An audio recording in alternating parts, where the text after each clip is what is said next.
Hello everyone, welcome to the commerce achiever platform.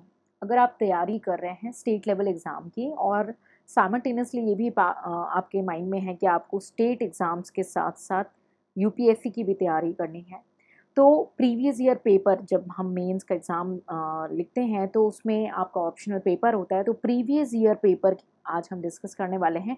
Previous year paper काफ़ी important होते हैं, जिससे आपको आइडिया लगता है कि इस पर्टिकुलर एग्ज़ाम में क्वेश्चंस कैसे पूछे जाते हैं, क्योंकि टॉपिक्स या सिलेबस तो कई एग्ज़ाम्स के मैच होते हैं, बट इस पर्टिकुलर एग्जामिनेशन की रिक्वायरमेंट क्या है, उसकी डिमांड क्या है, उसके पीछे काफ़ी इंपॉर्टेंट रीज़न होते हैं, इसीलिए उस पर्टिकुलर एग्ज़ाम में वैसे क्वेश्चन पूछे जाते हैं। तो आज हम डिस्कस करने वाले हैं UP PCS commerce and accountancy paper 1 का, जो हमारा 2021 का क्वेश्चन पेपर है। उस पेपर को हम डिस्कस करेंगे, उससे आपको आइडिया लगेगा कि कैसे एग्ज़ाम में क्वेश्चंस आते हैं। अगर आप प्रिपरेशन कर रहे हैं यूपीएससी की, प्लस आप स्टेट एग्ज़ाम की प्रिपरेशन कर रहे हैं, या केवल आप स्टेट एग्ज़ाम यूपी पीसीएस की प्रिपरेशन कर रहे हैं और साथ ही साथ आप यूपीएससी की भी तैयारी करना चाहते हैं, तो कॉमर्स सब्जेक्ट यानी commerce and accountancy optional plus आपका इकोनॉमिक्स की कंप्लीट गाइडेंस भी आपको इस पर्टिकुलर प्लेटफॉर्म में मिलने वाली है।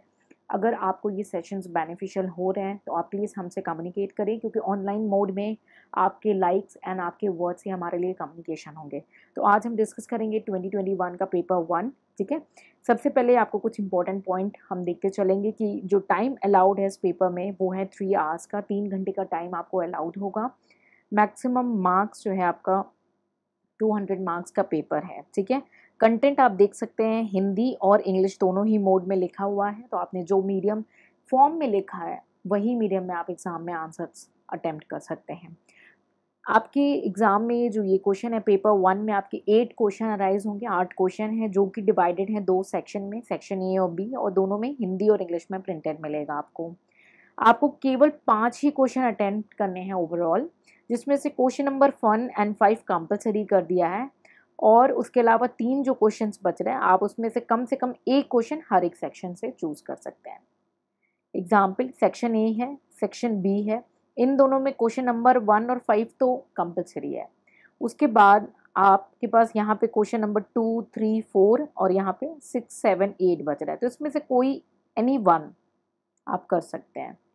ठीक है, एनी वन दोनों एरिया से करना है, प्लस 1 जो है आप किसी ए बी में आप ऐड ऑन कर सकते हैं। आई बिलीव आपको क्लियर हो रहा हो, अगर डाउट है तो आपसे कमेंट सेक्शन में पूछ करके क्लियर कर सकते हैं। ठीक है, the number of marks carried indicated against it जो भी है, और सारे क्वेश्चंस जो हैं आपके इक्वल वेटेज के, इक्वल मार्किंग के, तो आप जो भी चूज कर सकते हैं। ठीक है, तो ये हमारी जो कंप्लीट सीरीज़ है, अगर आपको इससे कोई डाउट हो रहा है, किसी पर्टिकुलर वीडियो सेशन में कोई आपको क्वेरी रहती है, तो आप उस पर्टिकुलर वीडियो सेशन के थ्रू ही उस क्वेरी को क्लियर कर लें। ठीक है, ये कंप्लीट कवरेज करवाने वाले हैं हम कॉमर्स एंड अकाउंटेंसी ऑप्शनल की इस पर्टिकुलर प्लेटफॉर्म में। ठीक है, तो ये हमारा सेक्शन ए है, देख लेते हैं। सेक्शन ए में हमारा जो पहला क्वेश्चन है, क्वेश्चन नंबर 1A, ये हमारा कंपलसरी है। ये पेपर पैटर्न में चेंज आया है, सेम कर दिया गया है यूपीएससी कॉमर्स ऑप्शनल की तरह।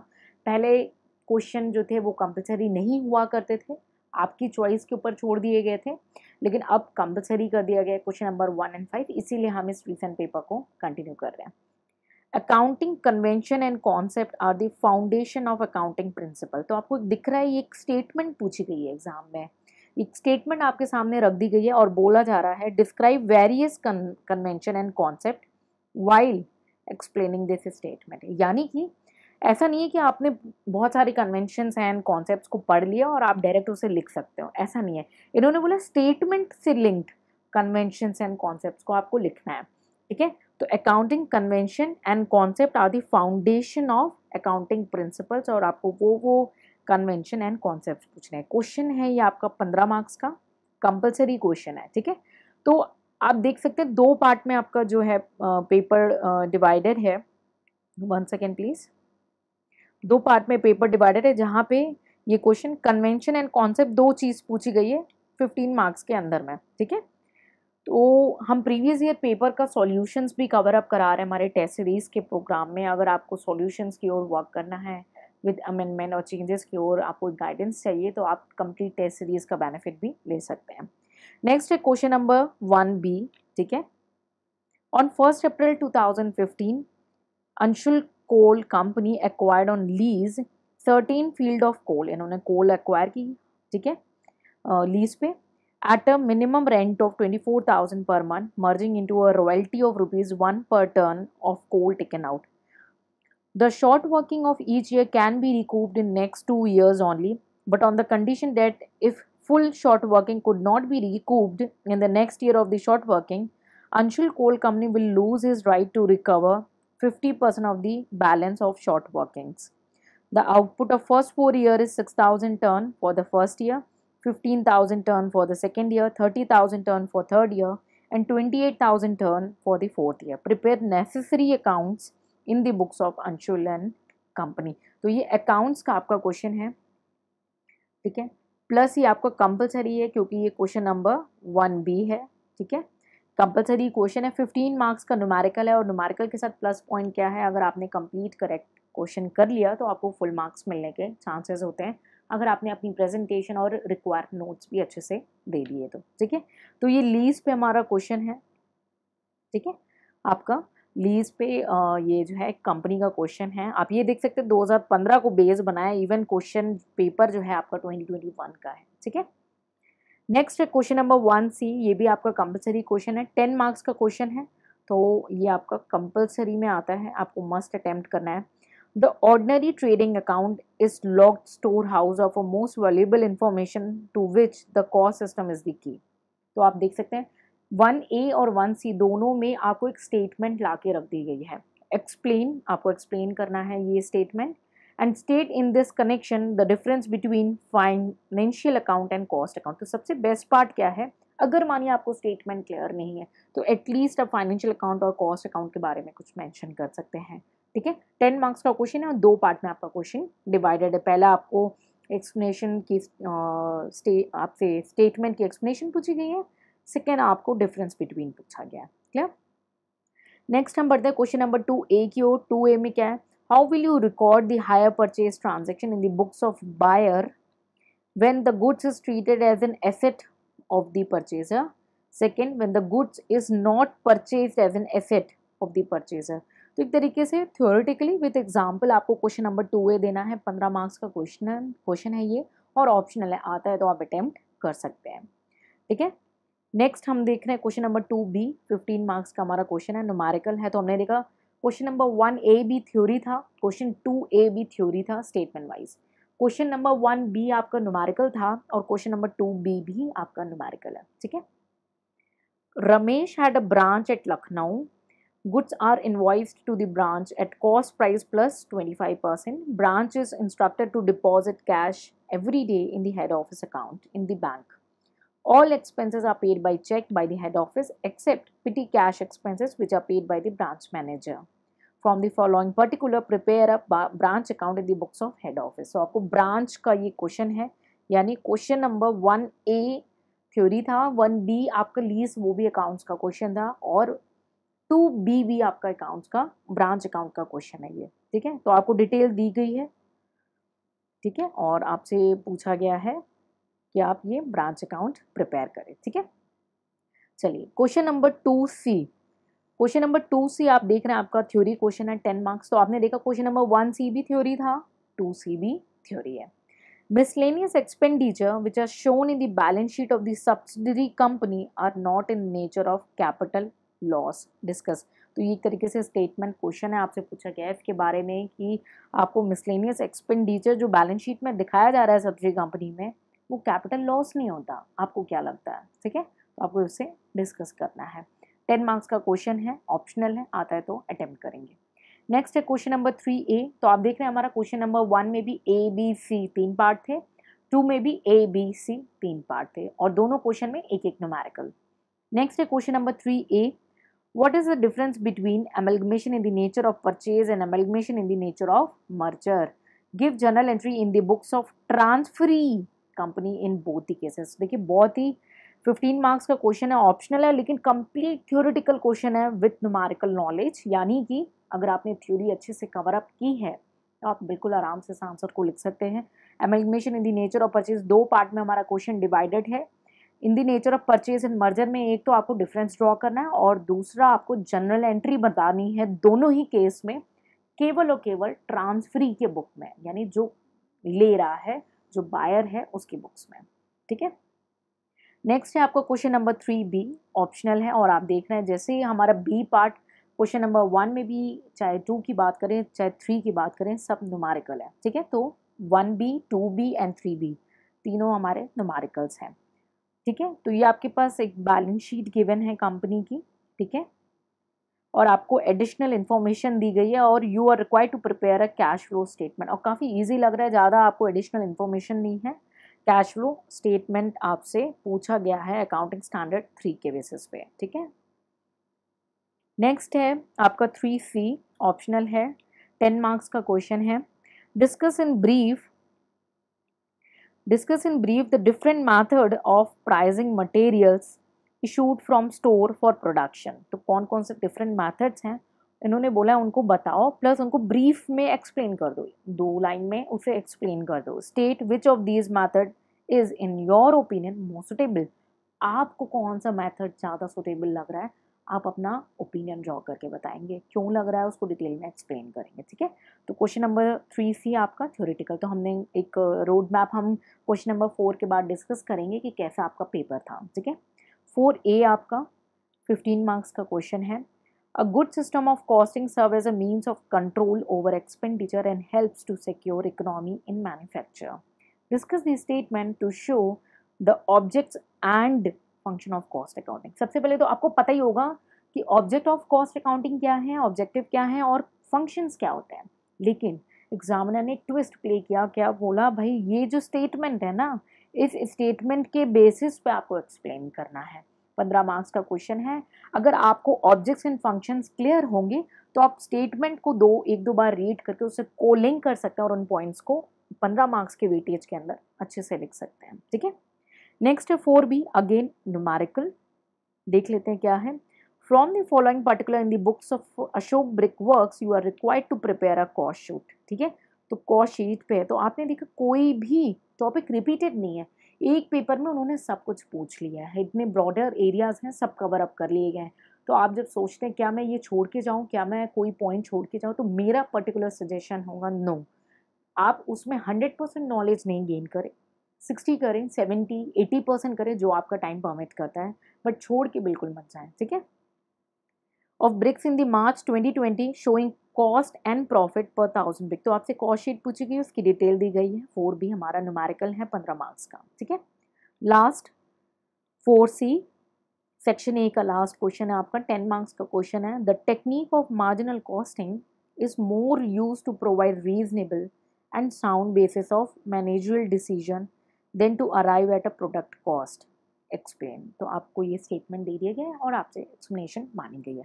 तो अगर हम सेक्शन बी को स्टार्ट करने से पहले सेक्शन ए को कंक्लूड करें तो हमारे 4 क्वेश्चन थे, 1 2 3 एंड 4। चारों क्वेश्चन में 3 पार्ट्स थे हमारे, A B and C. B आपका सारे केस में न्यूमेरिकल था और ए था आपका थ्योरी, ठीक है। अब आपको स्मार्टली प्ले करना है विद आंसर राइटिंग प्रैक्टिस कि आपको चॉइसेस कैसे करने हैं। क्वेश्चन नंबर 1 आपका कंपलसरी है, उसके बाद 2 3 4 में एक तो कोई करना ही पड़ेगा आपको, और अगर दूसरा आपको टाइम आपकी नॉलेज परमिट करती है तो आप उसे अटेम्प्ट कर सकते हैं। आई बिलीव अब तक का जो सेक्शन ए हमने डिस्कस किया आपके लिए यूजफुल रहा हो। आपको अगर 0.1% भी वैल्यू एडिशन मिल रहा है, आई कांट सी यू, मैं आपको नहीं देख सकती, बट आप कम्युनिकेट करें आइदर लाइकिंग द वीडियो और by sharing in the comment कि ये आपको सीरीज हेल्पफुल हो रही है, ठीक है।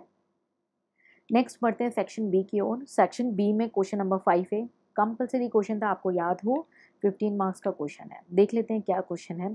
Financial management is the area of business management devoted to a judicious use of capital and careful selection of sources of capital in order to enable a spending unit to move in the direction of reaching its goal. Examine. तो आपसे ये statement लाके फिर से रख दिया है और पूछा इसे एक्सप्लेन करो, एग्जामिन करो इस स्टेटमेंट को और स्कोप ऑफ फाइनेंशियल मैनेजमेंट को बताओ। तो ये एक स्मार्ट स्ट्रैटेजी प्ले है, अगर आप स्टेटमेंट को अच्छे से समझ गए तो उसको थोड़ा सा एक्सप्लेन करें। और सेकेंड पार्ट आपका स्टैटिक क्वेश्चन है, स्कोप ऑफ फाइनेंशियल मैनेजमेंट, जो कि आप डेफिनेटली कवर अप करके गए होंगे, एकदम आराम से इस क्वेश्चन को अटेम्प्ट कर सकते हैं। 15 मार्क्स का थ्योरेटिकल क्वेश्चन और 2 पार्ट में डिवाइडेड है एक तरीके से, ठीक है। 5 है। नेक्स्ट है 5B, again numerical. B portion हम देख रहे हैं हमारा न्यूमेरिकल है और क्वेश्चन क्या है, payback period, return on investment और present value method, rate of discount 10%। ये कैपिटल बजटिंग का आपके से क्वेश्चन पूछ लिया गया है। आपके पास कैपिटल इन्वेस्टमेंट दिया गया है, इनिशियल आउटले है, एनुअल कैश इनफ्लोज है और एस्टिमेटेड लाइफ गिवन है। ठीक है, नेक्स्ट है 5C, discuss the role of commercial bank in providing working capital need for short term fund to their companies. 10 marks का है question number 5C, compulsory question है, attend तो करना पड़ेगा। तो क्वेश्चन नंबर 5 में हमने देखा 3 पार्ट में ABC। पहला आपका स्टेटमेंट था, ठीक है, दूसरा आपका न्यूमेरिकल, ठीक है, और तीसरा हम कह सकते हैं डायरेक्ट। ठीक है, तो ये आपके 3 क्वेश्चंस 5 के। नेक्स्ट है क्वेश्चन नंबर 6A, देखते हैं, what is the impact of the following event on cost of debt, preference share capital and equity share capital. बहुत ही स्मार्टली क्वेश्चन पूछा गया है कि बोले भाई आप केवल रट के मत आना, आपको कॉन्सेप्ट समझना पड़ेगा। और अगर आपने एक बार कॉन्सेप्ट अच्छे से समझा है, आई प्रॉमिस आप एकदम आराम से ऐसे क्वेश्चंस का आंसर दे सकते हो, क्योंकि आपने कॉन्सेप्ट को समझा हुआ है। डिक्लाइन इन इंटरेस्ट रेट बताना किसको फ़र्क करेगा, प्रेफरेंस को, डेप्ट को, इक्विटी को करेगा क्या? यस, इक्विटी को भी करेगा। क्यों? क्योंकि उस इंटरेस्ट रेट की वजह से उसके प्रॉफिट पे फ़र्क दिख सकता है, right. Increase in tax rate obviously, अब डिक्लाइन इंक्रीज भी लिखा हुआ है, तो फ़र्क तो करेगा, लेकिन बढ़ रहा है या नेगेटिव होगा ये भी आपको बताना है। क्योंकि बहुत सारे स्टूडेंट बोलेंगे हाँ फ़र्क पड़ेगा क्योंकि फॉर्मूला ये है, इन्होंने थ्योरी में ये पढ़ा था, लेकिन आपको क्या बताना है, फ़र्क तो पड़ेगा, फॉर्मूले की वजह से आपने उसे अच्छे से एक्सप्लेन भी कर दिया, बट डिक्लाइन होने की वजह से उसके कॉस्ट ऑफ डेब्ट या कॉस्ट ऑफ इक्विटी या कॉस्ट ऑफ प्रेफरेंस कैपिटल पे क्या फ़र्क पड़ेगा वो आप एक्सप्लेन करेंगे विथ एग्जाम्पल, तभी आप एक आउटस्टैंडिंग आंसर दे पाएंगे। 15 मार्क्स का क्वेश्चन है भाई, कुछ भी लिख के नहीं आ सकते हैं। ठीक है, बहुत smart question, I like this question, बहुत अच्छा क्वेश्चन था, क्वेश्चन नंबर 6A। ठीक है, नेक्स्ट है 6B आपका, explain the Walter formula of dividend distribution.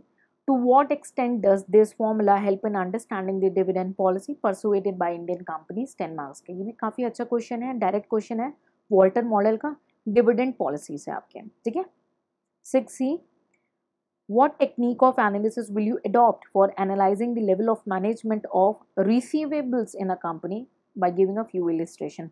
तो एग्जामिनर ने बोला भाई एक इलिस्ट्रेशन नहीं, फ्यू इलिस्ट्रेशन आपको देने पड़ेंगे। आपको कौन सी टेक्निक एनालिसिस आपको लगता है ऑप्ट करनी चाहिए रिसीवेबल्स के लिए। ठीक है, थ्योरेटिकल है, तो हमने देखा हमारा जो 6 का पार्ट था वो तीनों थ्योरी क्वेश्चन है, complete theory 6A, 6B and 6C।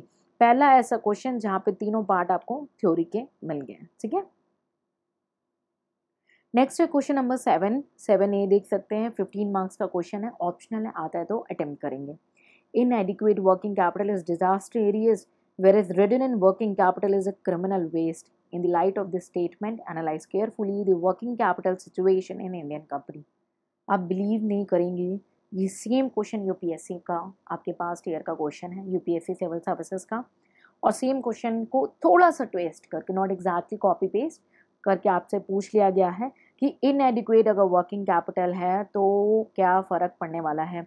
ठीक है, तो ये एक स्टेटमेंट आपके सामने लग दी गई है और आपसे पूछा गया है कैपिटल वर्किंग कैपिटल सिचुएशन को आपको एक्सप्लेन करना है इंडियन कंपनी का। ठीक है, थ्योरेटिकल है बट थोड़ी सी आपकी प्रैक्टिकल नॉलेज यहाँ पे अगर अप्लाई कर ली तो आप बहुत अच्छा आंसर यहाँ पे लिख सकते हैं। नेक्स्ट है क्वेश्चन नंबर 7B, न्यूमेरिकल आ गया। ठीक है, following is the income statement आपको गिवन है और आपको क्या निकालना है, using the concept of operating leverage with EBIT increase. बहुत ईजी क्वेश्चन है, using the concept of financial leverage by what percentage will taxable income increase in EBT if EBIT is increase, using the concept of combined leverage. तो leverage का ये आपका question आ गया, question number 7B। ठीक है, 7C चलते हैं, आपका 10 मार्क्स का क्वेश्चन है, ऑप्शनल है, आता है तो अटेम्प्ट करेंगे। Preference shares as a source of long term capital है, ठीक है, have been losing their importance in recent year. Do you agree with this statement? Explain giving the reason। आपको लगता है अगर आप करंट अफेयर से अपडेटेड हैं तो आप इस आंसर को अटेम्प्ट कर सकते हैं। नेक्स्ट है क्वेश्चन नंबर 8A, ये भी ऑप्शनल है, आता है तो अटेम्प्ट करेंगे। 3 है question 8A, A, B and C, आप देख सकते हैं तीनों आपके थ्योरेटिकल क्वेश्चन है। तो क्वेश्चन नंबर 8A है आपका, what is security exchange board of India, direct question. SEBI क्या है, discuss its role in regulating and developing a healthy capital market. 15 marks का क्वेश्चन है, बट देखो 2 पार्ट में डिवाइडेड है। कितने में? 2 पार्ट में। तो अगर एक पोर्शन को बहुत अच्छे से लिखा, दूसरे में मानो आपको उतना कॉन्फिडेंस नहीं बट फिर भी अच्छे से लिखा, तो you can score a good marks. Stock exchange, question number 8B। Stock exchange is a barometer of country's prosperity. Again statement ला के रख दिया आपके सामने, डिस्कस करो। How do operations on the stock exchange affect the economic condition of the country. तो आप बता सकते हैं बहुत सारी कंपनीज अभी ऐसी थी जो फेक लिस्टेड हुई थी just for the sake of कि वो लिस्टेड हो गए। तो सेबी का जॉब है कि कौन सी कंपनी लिस्टिंग के लिए है नहीं, उसके डॉक्यूमेंट कंप्लायंसेस को थोरोली स्टडी करे ना। तो ऐसे बहुत सारे एग्जाम्पल्स को कोट करके आप ये एग्जाम्पल्स का आंसर दे सकते हो। लास्ट है 8C। Capital market and money market are closely interrelated, explain. आपको क्या लगता है? 10 मार्क्स का क्वेश्चन है, थ्योरेटिकल क्वेश्चन है। तो अगर हम कंक्लूजन करें हमारे सेक्शन बी का, तो सेक्शन बी जो है हमारा कॉम्बिनेशन है। यहाँ पे भी हमने देखा क्वेश्चन नंबर आपका 5, 6, 7, 8 है।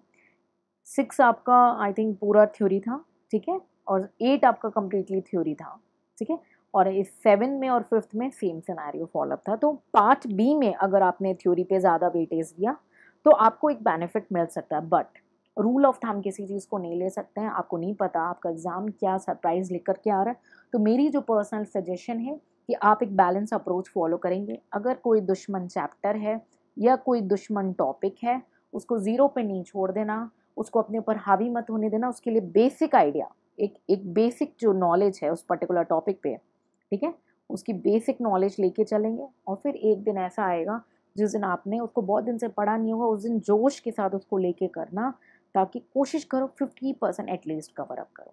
तो आपको एटलीस्ट 80% सिलेबस जो है 100% कमांड के साथ कवर अप करना है, और बाकी जो 20% सिलेबस है उसको 50% कमांड के साथ कवर अप करना है, क्योंकि सारे टॉपिक इंपॉर्टेंट हैं।